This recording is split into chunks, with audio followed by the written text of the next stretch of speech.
O verão de 1509 viu Henrique Becano, de apenas 18 anos, pronto para o matrimônio com Catarina de Aragão, de 23 anos e sábia para a sua idade. Princesa espanhola, filha de poderosos monarcas católicos, anteriormente fora esposa do irmão mais velho de Henrique, Arthur. Em 11 de junho, o Palácio de Greenwich resplandecia em sua grandeza, com paredes adornadas com tapeçarias luxuosas, mesas repletas de iguarias e a luz refletindo nos ornamentos de prata e ouro que adornavam cada canto através das altas janelas. Em meio a esse esplendor, Henrique se sentia o protagonista de seus queridos contos de cavalaria, jovem, em forma, educado, com inclinação musical e pronto para se unir à família real mais prestigiosa da Europa. Sussurrando para seu confidente Thomas Wolsey, em uma sacada, com vista para os preparativos movimentados, Henrique disse: "Hoje marca o verdadeiro início do meu reinado. Verdadeiramente, Majestade, esta união consolida a Casa de Tudor em sua digna posição entre as coroas europeias." Wolsey curvou-se respeitosamente. Por trás do sorriso seguro de si de Henrique, uma preocupação pairava. Naquele dia, uma sombra pairava sobre o palácio, o fantasma de seu irmão Arthur. 7 anos antes, aos 10 anos de idade, Henrique assistira ao grandioso casamento de Arthur com a princesa espanhola. Ele se lembrava vividamente de como seu irmão mais velho, cheio de orgulho na manhã seguinte, declarou orgulhosamente diante da corte: "Passei a noite passada na Espanha." Uma ostentação juvenil, grosseira, mas memorável, que ecoou entre muitos cortesãos. No entanto, o momento de triunfo de Arthur foi breve. Menos de 5 meses após o casamento, ele se foi. Catarina afirmou repetidamente que a união deles permanecia não consumada, que ela permanecia virgem. Essa alegação por si só foi a razão pela qual o Papa Júlio II concedeu uma dispensa especial, permitindo que Henrique se casasse com a viúva de seu irmão. Sem ela, o direito canônico teria proibido completamente a união. A cerimônia de casamento, condizente com a grandeza real, aconteceu. Henrique, resplandecente em suas melhores vestes, exalava vitalidade juvenil. Catarina exibia a graça serena de uma mulher versada na etiqueta real. Após a troca de votos e a colocação das alianças nos dedos, o casal seguiu para o suntuoso banquete, onde a nobreza inglesa celebrou a perspectiva de seu novo governante. "Está apreensivo, Majestade?" perguntou Charles Brandon, um dos companheiros de infância mais próximos de Henrique. "Um rei demonstra ansiedade", retrucou Henrique com um sorriso forçado, erguendo sua taça. No entanto, a realidade era contrastante. Henrique nutria apreensão, não por falta de exposição. Ele já havia apreciado a companhia de donzelas da corte. Em vez disso, sua apreensão provinha de algo muito mais profundo, a inevitável comparação com Arthur. Ao longo de sua vida, Henrique seguiu os passos de Arthur, o filho mais velho, o herdeiro, o filho favorito. Mesmo após a morte, a influência de Arthur persistiu. Na noite de núpcias, Henrique encontrou o fantasma de forma íntima. Após o banquete, os recém-casados foram escoltados com grande pompa até seus aposentos. Como manda a tradição, nobres de alta posição os acompanharam até a porta, oferecendo bênçãos e piadas obscenas antes de partirem, deixando o casal sozinho. Henrique se virou para sua noiva, onde Catarina estava recatadamente ao lado da cama, vestindo uma camisola da mais fina seda. "Minha senhora," Henrique sussurrou suavemente, aproximando-se dela. "Finalmente estamos sozinhos." Ela ergueu os olhos com o sotaque espanhol suave nas palavras. "Meu senhor e marido, estou às suas ordens." Henrique pegou sua mão e a conduziu até a cama. A luz das velas dançava, lançando sombras dançantes nas paredes enquanto ele começava a se despir. E então Catarina falou: "Há algo que devo confessar, Majestade", sussurrou baixinho. "Como sabe, sou virgem. Meu casamento com seu irmão nunca foi consumado. A saúde dele estava muito debilitada." Henrique permaneceu imóvel. De fato, ele estava bem ciente da declaração dela. Ela servia como a pedra angular da união deles. No entanto, A verbalização dela naquele momento trouxe à tona a presença espectral de Arthur, com uma força quase tangível. Eu entendo, minha senhora, respondeu Henrique secamente. Não há necessidade de discutir isso esta noite. Mas ela persistiu suavemente. É a verdade. Nós compartilhamos uma cama, mas nada mais. Chega, ele interrompeu, com a voz mais áspera do que o pretendido. Imediatamente arrependeu-se de suas palavras. Peço desculpas, minha senhora, mas não desejo contemplar meu irmão esta noite. O ar ficou pesado de tensão. Seu coração se apertou com um medo inominável. E se Catarina o comparasse a Arthur? E se Arthur tivesse, ao contrário das palavras dela, cumprido os deveres de um marido? Henrique estaria desonrando a memória do irmão ao se casar com aquela mulher, afastando os pensamentos atormentadores? Mas ele continuou lutando. O peso da expectativa, o fardo da história e suas próprias dúvidas implacáveis provaram ser insuportáveis. Pela primeira vez em sua jovem e ativa existência, Henrique sofreu um deslize. Não conseguia cumprir seus próprios deveres conjugais. Não se preocupe, meu senhor, murmurou Catarina em tom tranquilizador, percebendo sua angústia. Somos jovens. Ainda há tempo. A compaixão dela exacerbou o constrangimento de Henrique. Sem dizer uma palavra, vestiu-se às pressas e saiu furioso do quarto, deixando Catarina perplexa e isolada em sua noite de núpcias. Naquela noite, caminhando pelos corredores mal iluminados do palácio, Henrique jurou que ninguém descobriria essa fonte de vergonha. Pretendia demonstrar sua virilidade, poder e realeza, independentemente do preço. Sem que ele soubesse, essa humilhação privada desencadearia uma sequência de eventos que alterariam a história da Inglaterra para sempre. Os dias seguintes foram de tormento. A dor daquele fracasso assombrava Henrique como um feitiço. No entanto, após inúmeras tentativas, ele finalmente conseguiu consumar o casamento. Mesmo assim, a lembrança de sua primeira humilhação persistia, corrompendo seu orgulho. Thomas More notou que o rei Henrique parecia perturbado ultimamente, enquanto o observava praticar arco e flecha nos jardins. O cardeal Wolsey respondeu cautelosamente. Ele carrega o fardo de uma coroa recém-adquirida. Com o tempo, ele se ajustará, acrescentou Wolsey. O fato implícito era que a fixação de Henrique em provar seu valor se intensificava a cada dia. Ele se dedicava a torneios, caçava incansavelmente e ansiava pela adoração contínua de sua corte e súditos. Enquanto isso, Catarina assumia suas responsabilidades com serena devoção. Criada sob a rigorosa piedade da Espanha, ela simbolizava o ideal de esposa e rainha devotada. Rapidamente, o povo inglês admirou sua graça e fé. Quando Catarina anunciou sua primeira gravidez, o rei Henrique ficou radiante. Finalmente, a prova de sua masculinidade, uma prova para o mundo. Meu senhor, Catarina sorriu radiante, eu lhe darei um filho para salvaguardar a linhagem Tudor. Não tenho dúvidas disso, minha rainha, respondeu Henrique, beijando-lhe a mão. Nosso filho será o príncipe que a Inglaterra exige. No entanto, o destino se mostrou cruel. A gravidez terminou em aborto espontâneo, deixando ambos em sofrimento. Esta foi a primeira de várias tragédias semelhantes. Em janeiro de 1511, Catarina deu à luz um filho chamado Henrique.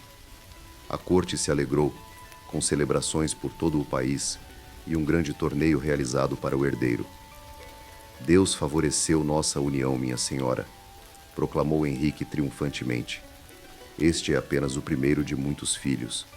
No entanto, a alegria se transformou em desespero mais uma vez. Com apenas 52 dias de vida, o príncipe bebê deu seu último suspiro. A angústia era intolerável.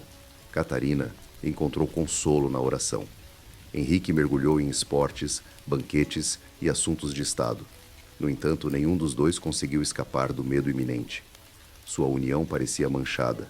Catarina concebeu repetidas vezes, mas cada tentativa resultou em sofrimento.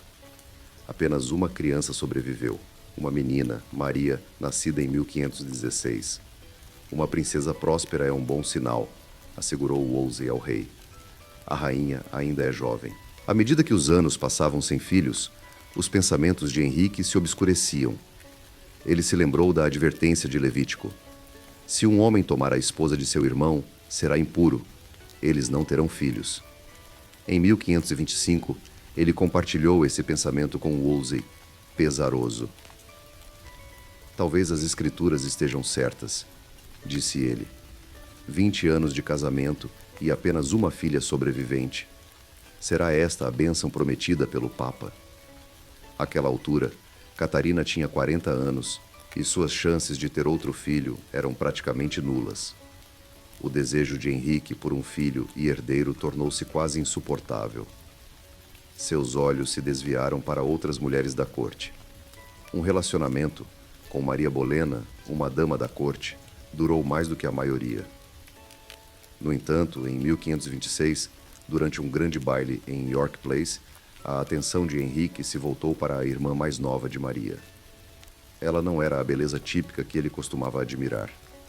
Tudo mudou naquela noite. Com cabelos escuros e olhos penetrantes, Ana Bolena se movia com um ar de autoconfiança cultivado na corte francesa. Ela possuía um charme que cativava não apenas a afeição de Henrique, mas também sua ambição. "Quem é essa mulher?" perguntou Henrique a Charles Brandon, incapaz de desviar o olhar. "Ana Bolena, Majestade. Ela é irmã de Maria e chegou recentemente da França", respondeu Brandon. Naquela noite, enquanto Henrique contemplava seu reflexo no espelho, observou as marcas da idade que se acentuavam nele. Aos 35 anos, embora ainda majestoso, a figura esguia de 18 anos agora estava ausente. Seus cabelos permaneciam ruivos, mas sua constituição atlética começava a ganhar contornos. "O tempo parece cruel com todos nós", refletiu Henrique para Wolsey. "Até reis e homens sentem o toque dos anos", respondeu Wolsey cautelosamente. "Mas seu espírito permanece tão jovem como sempre." Um leve sorriso surgiu nos lábios de Henrique, mas seus pensamentos estavam fixos em Ana Bolena. Ao contrário de qualquer mulher que ele já cortejara, ela era afiada, cativante e inflexível. Em Hampton Court, durante uma das grandes danças do rei, Ana impôs sua postura. "Majestade", declarou resolutamente, "minha honra vale mais do que uma noite em sua cama. Não serei lembrada como apenas mais uma de suas amantes." Henrique, acostumado à satisfação imediata, foi pego de surpresa.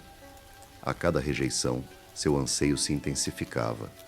O que começou como intriga se transformou em obsessão. "O que devo fazer, Lady Ana?" perguntou ele exasperado. "Para reivindicá-la?" Ela respondeu com um sorriso cúmplice, curvando-se antes de deixá-lo ansiando por mais. Wolsey, observando das sombras, ficou apreensivo. Ele reconheceu bem seu rei. Quando Henrique se fixa em algo ou alguém, não cessa até que o possua, e Ana Bolena estava rapidamente se tornando a maior preocupação de Henrique VIII.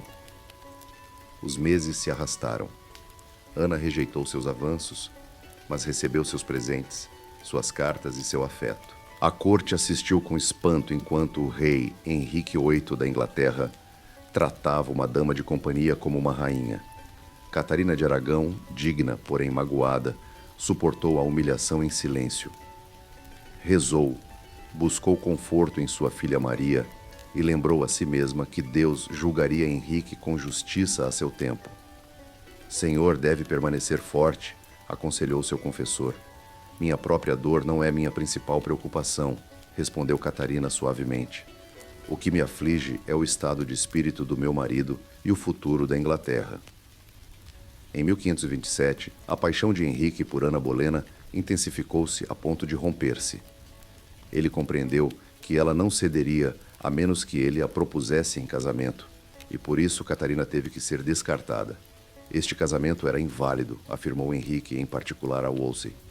"Casei-me com a viúva do meu irmão. A própria escritura condena tal união." Henrique alegou que Deus lhe negara um filho por causa de seu casamento, mas Wolsey o lembrou da dispensa concedida pelo Papa. Henrique declarou a dispensa fraudulenta e bateu na mesa com raiva. Catarina jurou inocência, mas as dúvidas permaneceram devido às jactâncias de Arthur. Não serei silenciado, jurou Henrique, determinado a anular o casamento. Isso marcou o início da infame Grande Questão do Rei. Wolsey confiou no apoio de Roma, confiante de que conseguiria persuadir o Papa Clemente VII a conceder a anulação rapidamente. No entanto, Wolsey não conseguiu prever o imperador Carlos V, sobrinho de Catarina e a figura mais poderosa da Europa.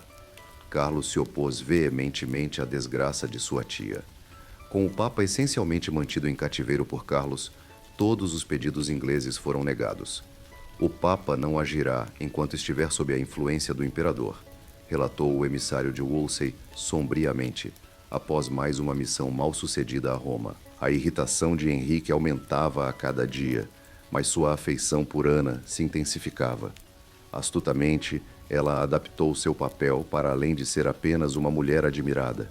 Ela apresentou a Henrique os pensamentos reformistas que varriam a Europa, ideias que desafiavam o poder papal e exaltavam a soberania dos reis. Aconselhou-o a consultar especialistas e estudiosos teológicos fora de Roma. Talvez a solução não esteja em Roma, mas aqui na Inglaterra, sugeriu ela certa noite. Você é rei pela vontade de Deus. Por que um padre estrangeiro deveria governar seu casamento? Essas ideias repercutiram em Henrique, que já havia condenado Martinho Lutero ferozmente e recebido o título de defensor da fé pelo Papa. O fracasso contínuo de Wolsey em obter a anulação corroeu sua influência. Em 1529, Henrique perdeu a paciência. Você me decepcionou, cardeal, acusou Henrique durante um acalorado confronto. Após tudo o que me concedeste, negar-me o que mais almejo se mostra inflexível. Entregue o grande selo, está dispensado. Wolsey foi deposto de seus cargos, banido e, por fim, teve um fim desonroso, servindo sua queda como um conto de advertência para aqueles que decepcionam o monarca. Em seu lugar, Henrique nomeou Sir Thomas More, um renomado humanista, mas More, um católico fervoroso, jamais sancionaria a anulação exigida por Henrique. A decisão do rei tornou-se cada vez mais evidente. Caso Roma se recusasse a libertá-lo, ele romperia laços com Roma. A essa altura, Ana e Henrique já haviam se aproximado, embora ela permanecesse contida, prometendo apenas se tornar sua esposa após a anulação da união anterior. Concederei a você seu desejo mais profundo, meu rei, murmurou Ana, um filho para salvaguardar sua dinastia. Sua promessa inflamou o coração de Henrique como fogo a ser abastecido. Em 1530, ansioso por progresso, Henrique convocou nobres e clérigos para obrigar o Papa. Eles assinaram um acordo prevendo que, a menos que a anulação fosse concedida, a Inglaterra imitaria outros reinos que desafiavam Roma. No entanto, o Papa Clemente hesitou, dividido entre os pedidos da Inglaterra e a ira do imperador. A ira de Henrique se intensificou, transformando seu temperamento antes feroz em algo arrepiante. Os cortesãos murmuravam, temendo suas explosões. Nunca testemunhei tal possessão, Charles Brandon compartilhou com Thomas More. O amor pode escravizar um homem mais cruelmente do que qualquer demônio, lamentou More, e nosso rei está completamente preso a ele. Em 1531, a tolerância de Henrique havia atingido seu limite. Guiado por reformadores como Thomas Cromwell, ele tomou uma atitude que chocou o mundo cristão. Afirmou-se como o chefe supremo da Igreja da Inglaterra. O ato de supremacia, aprovado pelo parlamento em 1534, rompeu os laços da Inglaterra com a autoridade romana.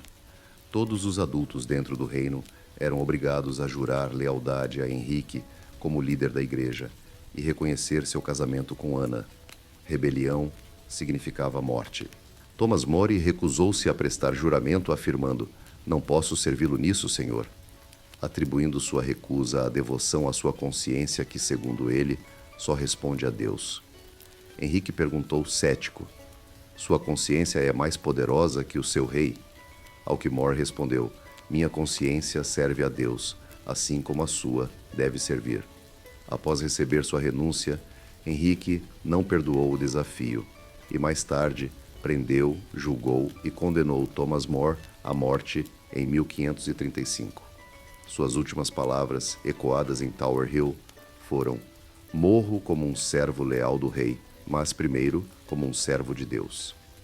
A Europa ficou chocada com a execução, mas Henrique persistiu em suas ações, dissolvendo mosteiros, confiscando terras e acumulando riquezas no tesouro real. Aqueles que resistiram enfrentaram duras consequências, incluindo tortura e morte. Ana, agora rainha, defendeu a reforma, dizendo: a verdadeira fé não requer a grandeza de Roma. Cada homem deve ler a palavra de Deus em sua língua nativa. Entretanto, as tensões aumentaram e, em setembro de 1533, Ana deu à luz uma filha, Elizabeth, em vez do filho prometido. Henrique escondeu sua tristeza, mas todos a sentiram como um grande revés. Só o primeiro, consolou Ana. O próximo será um filho, eu garanto. No entanto, os anos seguintes foram repletos de tristeza. Ana sofreu múltiplos abortos espontâneos, e cada perda feria ainda mais a honra de Henrique. Por que sofremos tanto? Lamentou Henrique após seu último aborto espontâneo em 1536. Porque os papistas continuam a nos amaldiçoar por dentro, murmurou Ana, com suas suspeitas crescendo. Devemos tratá-los com mais severidade. No entanto, fora do palácio, a popularidade de Ana minguava. O povo a desprezava, culpando-a pelo exílio da querida Catarina e pelas execuções de homens como More. Até mesmo antigos admiradores conspiravam contra ela. Então, em janeiro de 1536, o destino embaralhou as cartas mais uma vez. Catarina de Aragão deu seu último suspiro no exílio. Sou finalmente a verdadeira rainha da Inglaterra, proclamou Ana ao ouvir a notícia. Mas ela estava enganada. A afeição de Henrique foi gradualmente se voltando para uma mulher tranquila e recatada chamada Joana Seymour. Jane diferia significativamente de Ana Bolena, sendo doce, dócil e humilde. Em vez de instigar desafios ou provocá-lo, Jane se acalmou e se rendeu a Henrique. Para o exausto Henrique, cansado de conflitos e constrangimentos, ela surgiu como a salvação. No entanto, Ana, pressentindo o perigo, entrou em pânico. Seus adversários na corte, orquestrados por Thomas Cromwell, um antigo aliado, começaram a acumular acusações contra ela. Rumores de adultério e incesto com seu irmão Jorge circularam. Além disso, conspirações de traição para assassinar o rei se espalharam rapidamente. Senhor, disse Cromwell com fingida tristeza, lamento informar isso, mas há testemunhas que declaram que a rainha o traiu com vários homens, até mesmo com seu próprio irmão. Henrique, marcado por anos de gestações mal-sucedidas e ainda atormentado pela humilhação de sua primeira noite de núpcias, precisou de pouca persuasão. A fúria explodiu. Em 2 de maio de 1536, durante um torneio em Greenwich, Ana foi presa e transferida para a Torre de Londres. Acompanhavam Ana Bolena 5 homens, entre eles seu irmão Jorge e um músico da corte, acusados de serem seus amantes. Isso é difamação, protestou Ana, enquanto os guardas a levavam. Sou inocente perante Deus. No entanto, o julgamento provou ser um espetáculo implacável. Os homens foram executados primeiro, incluindo Jorge Bolena, que falou valentemente no cadafalso. Não vim aqui para pregar, mas para morrer, como a lei me condena. Confio minha alma e meu corpo às mãos do rei. Em 19 de maio de 1536, a própria Ana se aproximou do cadafalso no pátio da torre. Vestida de preto, ela manteve uma postura notável. Boa gente, dirigiu-se à multidão reunida. Não vim aqui para me defender, mas para me submeter à vontade do rei.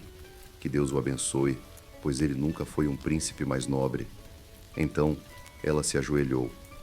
O carrasco francês, convocado especialmente para poupá-la dos atos horríveis, executou sua tarefa com um golpe rápido e preciso.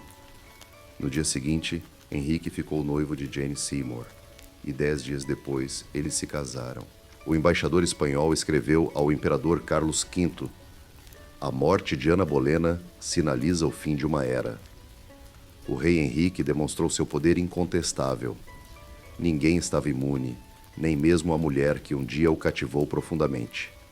Henrique ordenou que a presença de Ana fosse expurgada da corte. removendo seus retratos, destruindo seus símbolos e banindo seu nome como se ela nunca tivesse existido. No entanto, o espírito de Ana, como o de Arthur antes dela, continuaria a assombrá-lo através da existência de sua filha Elizabeth, agora considerada ilegítima. 6 meses depois, em janeiro de 1537, Jane Seymour concedeu a Henrique o que ele ansiara por toda a vida: um filho robusto. Desta vez será um menino, murmurou Henrique, acariciando seus cães de caça perto da fogueira. Deus não pode ser tão insensível a ponto de me negar novamente. Em 12 de outubro, Jane deu à luz Eduardo, o herdeiro tão esperado.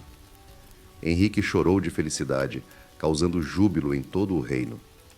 Finalmente, declarou ele, segurando a criança com ternura: Deus respondeu aos meus apelos, minhas orações foram atendidas. A linhagem Tudor manteve-se firme, mas sua vitória foi temporária. Jane, enfraquecida pelo parto, sucumbiu à doença e faleceu após 12 dias. Em seu funeral, Henrique lamentou com genuína tristeza: Ela me concedeu meu desejo mais profundo, mas pagou o preço final. Jamais encontrarei outra como ela. Jane foi a única esposa por quem Henrique lamentou sinceramente. Por 2 anos, ele permaneceu viúvo, mergulhado na melancolia. Sua saúde piorou e um antigo ferimento na perna infeccionou, enchendo o ar com um odor desagradável que deixava doentes os que estavam por perto. Ele inchou, tornou-se irritável e dependia de álcool e opiáceos para aliviar a dor. Cromwell, agora seu principal conselheiro, o incentivou a se casar novamente, afirmando a necessidade de alianças. Por via diplomática, Henrique recebeu a proposta de casamento de Ana de Cleves, uma princesa alemã de uma poderosa família protestante. Henrique concordou com base em um retrato lisonjeiro de Hans Holbein. No entanto, quando Ana chegou em 1540, o rei ficou horrorizado. "Você me entregou uma égua flamenga?" ele exclamou para Cromwell. Apesar de sua afirmação de que não podia e não a desejaria, o casamento entre ele e ela prosseguiu por razões políticas. O casamento não foi consumado e, em poucos meses, ele buscou a anulação, com a qual ela concordou em troca de terras e do título de Irmã do Rei. Sua condescendência poupou sua vida, enquanto a de Cromwell não. Acusado do casamento desastroso, ele foi executado naquele mesmo ano. Ironicamente, no mesmo dia, Henrique se casou com sua 5ª esposa, Catarina Howard. Mais de 30 anos mais nova que Henrique, Catarina Howard cativou o rei envelhecido com sua juventude e beleza. "Sinto como se eu fosse jovem novamente", confidenciou a Charles Brandon ao estar com ela.